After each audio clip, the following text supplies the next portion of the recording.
Boa tarde a todos mais uma vez. Obrigado por estarem cá hoje e terem aceito o desafio e de se permitirem aprender um pouco mais sobre hábitos. Sabem que isto é um tema que eu tenho trazido, não é? Nas várias conteúdos que tenho partilhado. Portanto, obviamente que é um tema muito extenso e que não vamos conseguir cobrir nos próximos 30 minutos todo o tema, não é? Mas o que eu proponho para hoje é ajudar-vos a perceberem melhor como é que um hábito surge e como conseguimos identificar e estarmos mais atentos a determinados comportamentos que temos no nosso dia a dia. Portanto, esta live não vai ser só como criar mais hábitos nem sobre rotinas perfeitas, não é? Ao longo destes anos a trabalhar com líderes e empresários percebi uma coisa, que a maioria até sabia o que devia fazer, mas tinha muita dificuldade em sustentar isto no seu dia a dia. E não se trata de falta de vontade nem de falta de disciplina, é mesmo a falta de estrutura interna. Portanto, hoje vamos falar de hábitos sim, mas hábitos como ferramenta para nos ajudar a liderar melhor de dentro para fora, seja na nossa vida pessoal, profissional e familiar. Portanto, fica até ao fim e sempre que achares pertinente, participa no chat, faz a pergunta que necessitares. Então, vamos começar aqui pela questão de nos concentrarmos nos métodos, não é? Vamos esquecer as metas. Porquê? Há aqui um senso comum que diz-nos que a melhor maneira para alcançarmos aquilo que queremos na vida, não é? Por exemplo, ficar a melhor forma, descansar mais, passar mais tempo com a família, é definirmos metas específicas e realizáveis. Mas então, qual é que é, afinal, a diferença entre métodos e metas? Portanto, as metas são os resultados que nós queremos atingir e os métodos são os processos que nos conduzem a esses resultados. Vamos falar aqui de alguns exemplos. Então, se és um treinador, não é? Um treinador, por exemplo, de futebol ou de outro desporto qualquer, portanto, o teu objetivo é ser campeão. Portanto, esta é a tua meta, ser campeão. O método vai ser então a forma como tu organizas a tua equipa, contratas jogadores e os orientas nos treinos e nos jogos. Se, por exemplo, és um empresário e a tua meta é que a tua empresa venha a valer 500 mil euros, por exemplo. Então, o método vai ser contratar as pessoas certas, conduzir campanhas de marketing, fazer testes de ideias de produtos ou serviços. Outro exemplo, és um dançarino, tua meta é ganhar novamente o campeonato, como o caso do treinador. Portanto, o teu método qual é que será? Quantas vezes vais treinar, como te alimentas, como descansas ou como vais aplicar as correções do teu treinador. Portanto, aqui o que é que eu vos sugiro? É que se concentrem no método, ok? O que é que, o que, é que, o que é que isto faz? O que é que isto quer dizer? Que as metas acabam por ser inúteis? Obviamente que não é isso que eu estou a dizer. O que eu quero dizer é que os objetivos são excelentes para definir uma direção, mas os métodos são melhores para nos ajudar a progredir. Por isso, quando passas muito tempo a definir metas e não investes tempo para aperfeiçoar os métodos, começam a surgir aqui alguns problemas. E que problemas poderão ser estes? Ficando aqui ainda no exemplo dos atletas. Portanto, exemplo número 1. Os vencedores e vencidos acabam por ter as mesmas metas. Então, se todos os atletas olímpicos querem ganhar uma medalha de ouro, então o que é que difere das pessoas bem-sucedidas para as mal-sucedidas? Não é? Se partilham os mesmos objetivos. Acaba por não haver aqui uma separação, correto? Portanto, aquilo que vai fazer com que um seja o campeão e que ganhe a medalha de ouro, há de ser os seus métodos, os processos, até chegar a esse momento. Problema número 2. Atingir uma meta é apenas uma mudança momentânea. Vamos pegar no exemplo que a tua meta é teres o quarto limpo e até aproveitas essa vontade momentânea, arrumas tudo e o quarto fica impecável, está limpíssimo. Mas se mantiveres os mesmos hábitos que tinhas anteriormente, rapidamente fica desarrumado, não é? E continuarás a perseguir esse objetivo. Que voltou a ficar desarrumado, voltou a estar que estava. Portanto, trataste de um sintoma, mas não cuidaste da causa. Portanto, é um aspecto contraintuitivo do processo de melhorar. Pensamos que temos de mudar os nossos resultados, mas os nossos resultados não são um problema. O que precisamos realmente são de métodos que nos levam a esses resultados. Até aqui. Tudo percebido? Vamos a outro exemplo. Problema número 3. Os objetivos restringem a tua felicidade. Muitas vezes pensas, assim que atingir este objetivo, ficarei feliz. Não é? O problema de uma mentalidade que coloca metas em primeiro lugar é que vai adiando permanentemente a felicidade até à próxima meta. Portanto, atingiste uma meta, fiquei feliz. E depois defines a outra, como é que é? Vais já ficar feliz quando atingires outra vez? Não é? Ficamos mentalmente confinados a uma versão reduzida de felicidade. E acaba por ser aqui um equívoco. Não faz, então, qualquer sentido restringir a felicidade aqui a um único cenário, quando há vários caminhos diferentes que te ajudam a chegar ao sucesso. Já ao contrário, funciona. Portanto, se tu colocares em primeiro um método, vais conseguir fazer. De certeza que já ouviste esta frase, não é? Apaixona-te pelo método ou pelo processo e nunca mais trabalharás. Não é? Esta frase vem deste princípio, não é? Que não estamos focados em resultados, em metas, em objetivos, mas estamos apaixonados pelo processo e o processo é que nos dá aqui a paixão para continuar. Outro problema número 4. As metas estão em conflito com o progresso a longo prazo. O que é que eu quero dizer com isto? E pegando novamente nos exemplos dos corredores. Portanto, eles passam meses a treinar para uma corrida, correto? Mas assim que ela termina, eles param de treinar ou baixam a quantidade de treinos. Portanto, aquela corrida que os motivava terminou. E quando o teu trabalho se foca no objetivo e o consegues atingir, o que sobra para te motivar? Não é? Esta pergunta também tem que ficar aqui, que é, eu atingi o objetivo, o que é que fica agora para me motivar? O que é que me vai levar à nova meta? Não é? É por isso que muitos dos velhos hábitos acabam por voltar assim que atingimos a meta. Ou seja, o propósito de fixar objetivos é de ganhar o jogo, mas o propósito de criar métodos é o que te fará continuar a jogar.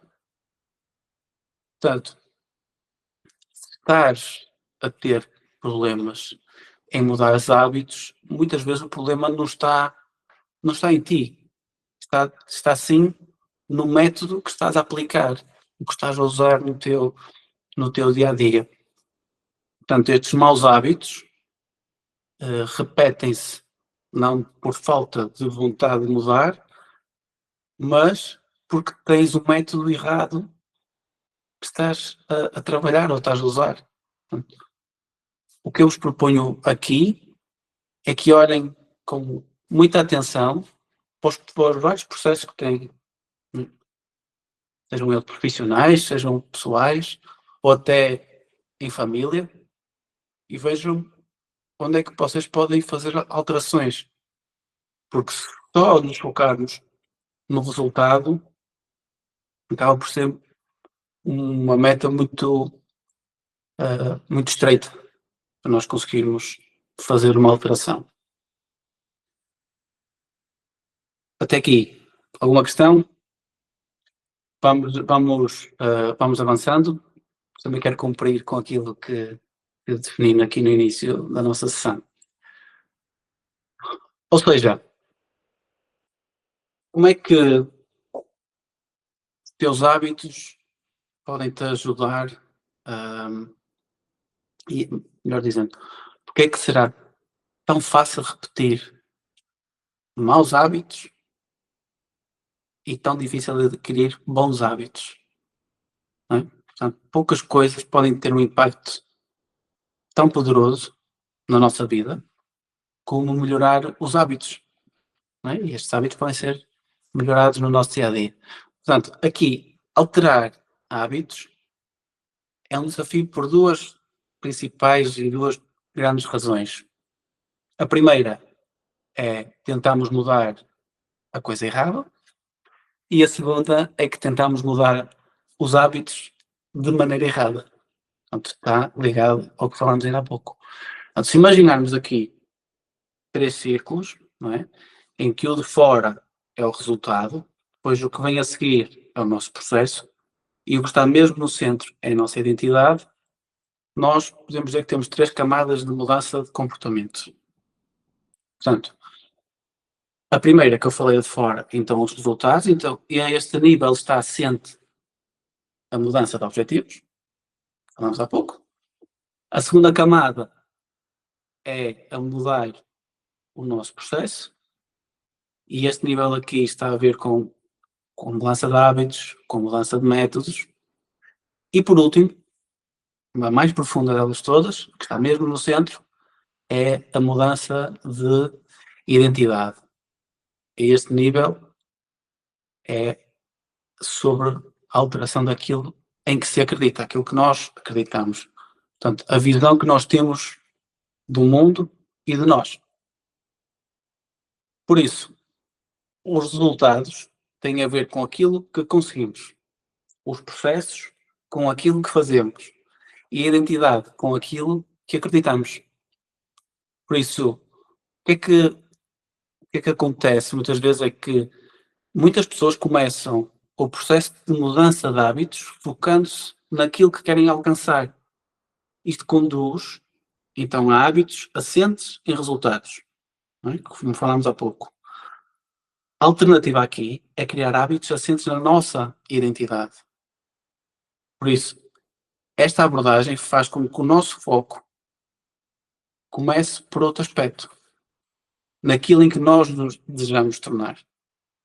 Por isso, se nós imaginarmos os 3 ciclos,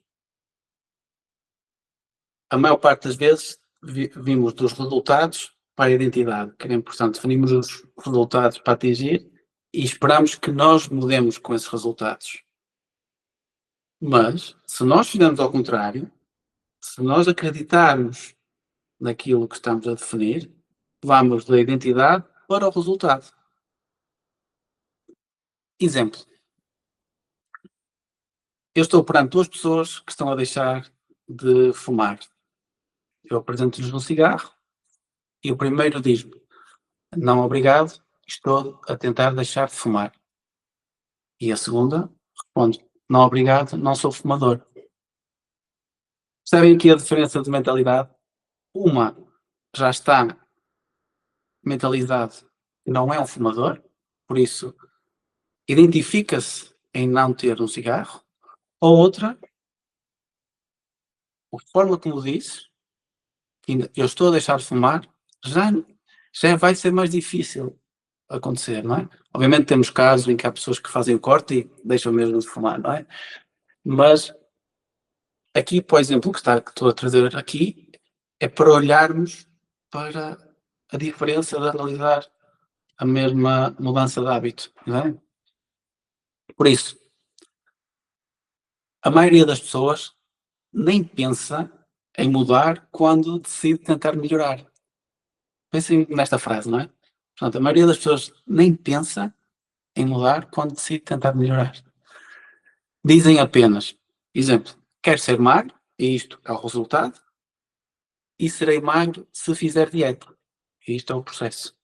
Não é? Estabelecem metas, fixam ações a seguir e para as alcançar, sem pensarem nas suas convicções que comandam e que vão comandar estas novas ações, não é? nunca alteram a forma como se veem, por exemplo, e não percebem que a velha identidade pode vir a sabotar os novos planos de mudança. Ou seja, há um conjunto de crenças e sobreposições que dão forma ao sistema que tem uma identidade por trás de cada hábito. Entendem aqui a importância de nós nos identificarmos com aquilo que queremos para nós? Pronto. Um comportamento que seja incongruente com essa identidade não durará. Exemplo, ter mais dinheiro pode ser a tua meta, mas se a tua identidade é de alguém que consome mais do que o que produz, então continuarás a ser puxado para o lado do consumo e não para o do rendimento. E isso, ou, por exemplo, queres ser mais saudável, mas continuas a pôr o conforto à frente da superação, por exemplo. Não é? Será mais tentador ficares a descansar do que ires treinar. Estão a ver? Portanto, por muito que se defina metas e objetivos para, eu vou ficar muito aquém. Vou ficar aquém da minha mudança. Por isso, a forma definitiva de mudança intrínseca é quando um hábito passa a fazer parte da nossa identidade. Uma coisa é dizer, eu sou o tipo de pessoa que quer isto. Outra, muito diferente, é nós afirmarmos que eu sou a pessoa que é assim. Percebem? Esta mudança faz toda a diferença. Portanto, quanto mais orgulho temos na nossa identidade, mais motivados vamos estar para manter os nossos hábitos. Não é? Exemplo, se eu tenho orgulho nos meus bíceps, o que é que vai acontecer? Eu vou querer treinar mais, por manter, ou até torná-los ainda melhores. Não é? Se eu adoro o meu cabelo, eu vou ter hábitos e bons hábitos para cuidar dele. Por isso, esta é a derradeira mudança de identidade, e é a mudança de comportamento autêntico. Com a motivação nós podemos ganhar um hábito, mas só o manteremos se ele passar a fazer parte da nossa identidade. Entendido? Até aqui? Só beber um pouco de água. Ok. Espero que esteja a ser bastante claro e que ajude aqui na que é que está por trás da implementação de um novo hábito. Por isso, porque é que o nosso cérebro cria um hábito? Porque é que é necessário que ele próprio automaticamente vai criar hábitos. Nós temos hábitos conscientes e inconscientes. Um hábito, portanto, é um comportamento repetido o número suficiente de vezes para se tornar automático, não é? E até chegar ao ponto de ser inconsciente. O processo da formação de um hábito começa por experiência e erro. Quando nos deparamos com uma nova situação, o nosso cérebro tem que tomar uma decisão. E ele começa a pensar como é que, uma nova situação, ele pensa como é que eu vou responder a isto, não é? Da primeira vez que enfrentamos um problema, não sabemos ao certo como vamos resolver. E é nesta fase que a nossa atividade neurológica no cérebro é bastante elevada. Esta situação é analisada de uma forma consciente, nesta fase, não é? Porque é novo, estamos a aprender, e vamos ver como é que vamos reagir àquela situação, ou agir sobre aquela situação. E, de forma ocasional, muitas vezes tropeçamos na solução. E sentimos ansiosos e descobrimos, por exemplo, numa fase em que estamos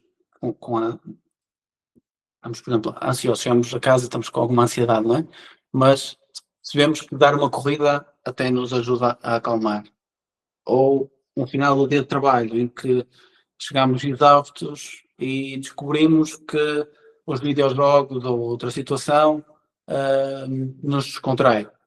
Portanto, o cérebro está, explora, explora, explora, explora, explora, até que de repente, bum, ele encontra uma recompensa, não é? Portanto, a descoberta da recompensa inesperada eh, vai ser a estratégia para a próxima vez. Portanto, o cérebro começa de uma forma automática a catalogar imediatamente todos os acontecimentos que precedem esta recompensa. Por isso, a resposta do nosso comportamento, do comportamento humano, é tentar, falhar, aprender e tentar outra vez. Com a prática, as ações inúteis, que nós vamos aprendendo, não é? Começam a desaparecer e as úteis ganham importância. E desta forma, o hábito começa-se a formar. Agora estamos a entrar numa parte um bocadinho mais técnica. Portanto, os nossos hábitos passam de uma série de soluções automáticas, de problemas e tensões, para enfrentarmos, uh, conseguimos enfrentar regularmente estes mesmos problemas, não é? Portanto, os hábitos começam a ser soluções automáticas. Não é? Temos um problema, de forma automática resolvemos. Não é? Ou temos alguma tensão, de uma forma muito automática vamos resolver, porque é um hábito. Começamos, o hábito está ali para nos ajudar a resolver essas situações. Por isso, no futuro, perante situações semelhantes, o que é que o nosso cérebro vai fazer? Ele vai saltar por cima do processo de tentativa e erro e cria uma regra mental, que é, se suceder isto, eu faço aquilo. Portanto, estes acabam por ser pequenos roteiros cognitivos, não é? Que podem ser seguidos de uma forma muito automática, que perante uma situação específica. Por isso, uma escolha que antes exigia de nós muito esforço, porque ainda estávamos a aprender e a perceber como é que fazíamos, tornou-se automática. Portanto, aqui surgiu o hábito. Por isso, podemos afirmar que os hábitos são atalhos mentais aprendidos com experiência. Razão primária para que o nosso cérebro se lembrar mais do passado é para prever melhor aquilo que funcionará no futuro. Por isso é que muitas vezes andamos aqui no passado. Por isso, a formação de hábitos é incrivelmente útil, porque a mente consciente é um estrangulamento para o cérebro. Percebem isto que é? Se nós estamos constantemente a pensar, estamos a gastar energia. Por isso o cérebro não quer gastar energia, ele quer proteger-nos, não quer que as coisas sejam muito automáticas. Portanto, nós só somos capazes de dar atenção a um problema de cada vez. E aqui não estou a falar de multitasking, estou a falar da nossa capacidade de resolver um problema específico de uma vez. Eu não estou a dizer problemas que já conhecíamos ou que resolvemos de forma inconsciente. E eu já vou mais à frente dar aqui alguns exemplos desses mesmos problemas. Portanto, os hábitos reduzem, então, a nossa carga cognitiva e libertam capacidade mental para podermos deslocar a atenção para outras tarefas. Exemplo, conduzir. Se me perguntar agora, caso estivessem a conduzir há pouco, se lembram quantas vezes carregaram no travão, quantas vezes carregaram na embreagem, provavelmente tem-se para lembrar. E vai haver casos que até nem se lembram que passaram por um determinado local. Não é? Conduzir é tão inconsciente hoje em dia, e para todos nós, e para quem é muito experiente, que já tem quilómetros e horas de condução, uh, já nem lhe damos, já não lhe damos atenção, não é?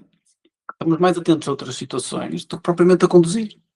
Portanto, este é um caso de um hábito que corre em segundo plano, não é? Nós vamos andando e a coisa vai-se dando. Percebem? Por isso, apesar de nós estamos aqui a falar de hábitos e estamos aqui a olhar a importância dos hábitos, ainda há situações em que as pessoas se perguntam se os hábitos não vão tornar a sua vida aborrecida, não é? Que não querem ficar aprisionados num estilo de vida que não gostam. Portanto, acham que aqui a rotina que vai tirar a espontaneidade ou a agitação do dia a dia. Isto acaba por ser uma dicotomia falsa, não é? Porquê? Sugere que a escolha é entre criar hábitos e alcançar a liberdade, onde na verdade os dois complementam-se. Porquê? Os hábitos não restringem a liberdade, os hábitos ajudam-te a criar liberdade. Porque a verdade é que as pessoas que não têm os seus hábitos em ordem são, a maior parte das vezes, as que têm menos liberdade. Portanto, sem bons hábitos de saúde, por exemplo, teremos sempre a sensação de andar cansados. Sem bons hábitos de estudo, sentiremos sempre que não estamos a acompanhar a matéria. Quer dizer-se que, se tiver de andar sempre a tomar decisões sobre tarefas simples, significa que a minha liderança não está organizada. Estar sempre a pensar quando vou fazer exercício, quando é que vou me sentar para preparar a minha semana, ou quando é que eu vou reunir com a minha equipa, então terei menos tempo livre. Sabem aqui esta situação? Portanto, só tornamos mais fáceis estes aspectos básicos da vida se conseguirmos criar espaço mental necessário para pensar de forma livre e com criatividade. Assim, quando os hábitos estiverem enraizados e os aspectos básicos da vida definidos, a mente fica livre para se concentrar em novos desafios e passar à resolução de um conjunto de problemas que se colocar a seguir. Portanto, teremos outra capacidade de resolução. Por isso que eu quero que também fiquem é que criar hábitos de hoje vai-te permitir, no futuro, fazer mais aquilo que tu queres. Faz sentido?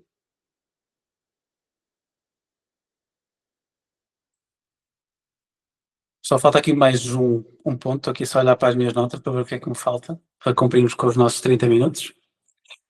Por isso, o que é que está, qual é a ciência que está por trás aqui de um hábito e como é que ele pode funcionar?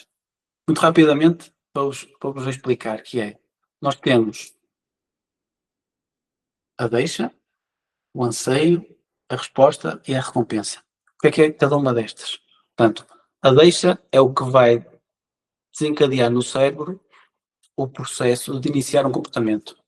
É o que antecipa a recompensa. Portanto, se temos a deixa no início, a recompensa está no fim, não é? Temos o anseio e a resposta. Depois, o anseio, então, é a nossa segunda etapa, que é a motivação de cada hábito. Portanto, nós se não tivermos qualquer tipo de motivação, não é algo, se não ansiarmos criar aqui mudança, não temos qualquer razão para agir, certo? Aquilo que anseia não é o hábito em si, mas o que nós ansiamos não é o hábito em si, mas sim a mudança de estado que ele nos vai proporcionar. Exemplo, escovar os dentes não é uma motivação. O que está por trás é termos a sensação de ter uma boca limpa, não é? Portanto, a mesma coisa para ligarmos a televisão. Nós não queremos ligar a televisão. O que nós ansiamos é termos uma distração, um momento para vermos uma série, por exemplo. E o terceiro passo é a resposta. Então, o que é a resposta? É o próprio hábito que se vai executar, que vai iniciar. Portanto, que pode tomar a forma de um pensamento ou uma ação. Haver ou não uma resposta dependerá do quanto motivado se está ou da quantidade não, ou a quanta dificuldade está associada a um determinado comportamento. Então, se uma ação específica exigir mais esforço físico ou mental do que aquele em que tu estás disposto a gastar, esta então não será executada. É tão simples quanto isto, não é? Então, a nossa resposta depende então da nossa capacidade. Eu sei que parece óbvio, não é? Mas a verdade é que um hábito só nasce se formos capazes de o executar. Tão simples quanto isto. Por isso, a recompensa é a derradeira meta para cada hábito, que é o nosso ponto final, nestes quatro níveis, se podemos assim dizer. Isso, se é a nossa meta para o hábito, quer dizer que a deixa faz-nos reparar que há uma recompensa, o anseio é querermos essa recompensa, a resposta é sobre como conseguir a recompensa. O que eu quero dizer com isto? Procuramos recompensas porque elas servem dois propósitos. O primeiro é satisfazer-nos, o segundo é ensinar-nos.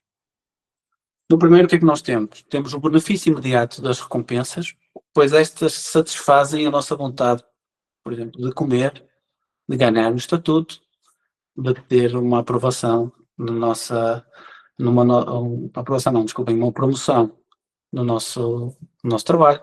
Portanto, por um instante, as recompensas satisfazem e saciam o anseio.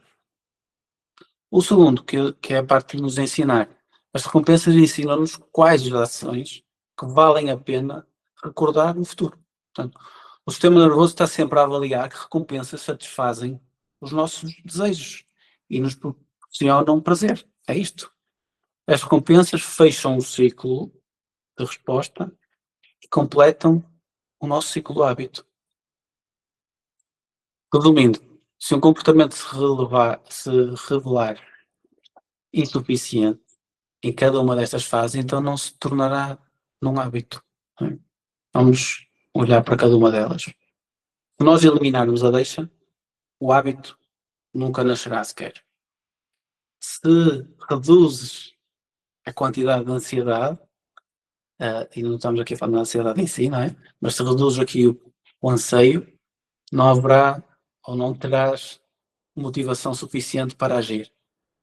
Se dificultas o comportamento, será impossível de realidade.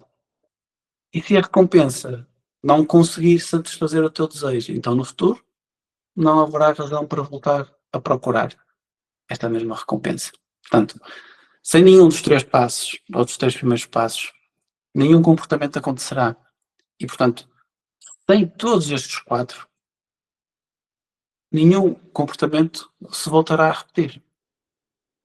O que é que eu quero dizer com isto? Em resumo, a deixa desencadeia, então, o anseio, que motiva a nossa resposta, que vai proporcionar uma recompensa que irá satisfazer o anseio e no final que fica associada à deixa. O que é que eu quero dizer com isto? Parece assim um bocado difícil, mas vou explicar. Então, se nós olharmos, vou agora dar um exemplo. Se nós olharmos para a deixa como o telemóvel vibra com uma notificação, esta é a nossa deixa. Qual será o nosso anseio? Querer saber o que diz na notificação. Qual é a nossa resposta? Pegar no telemóvel e vamos lá ler. Qual é a recompensa? Satisfazer o anseio de ver a notificação e, por isso, pegar no telemóvel fica associado à vibração do mesmo.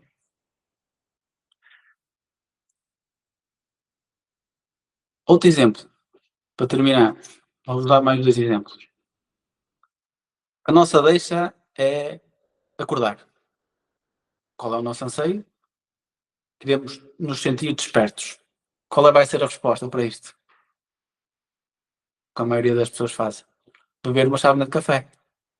Qual é a nossa recompensa, então, no final disto tudo? É satisfazer o anseio de sentir desperto.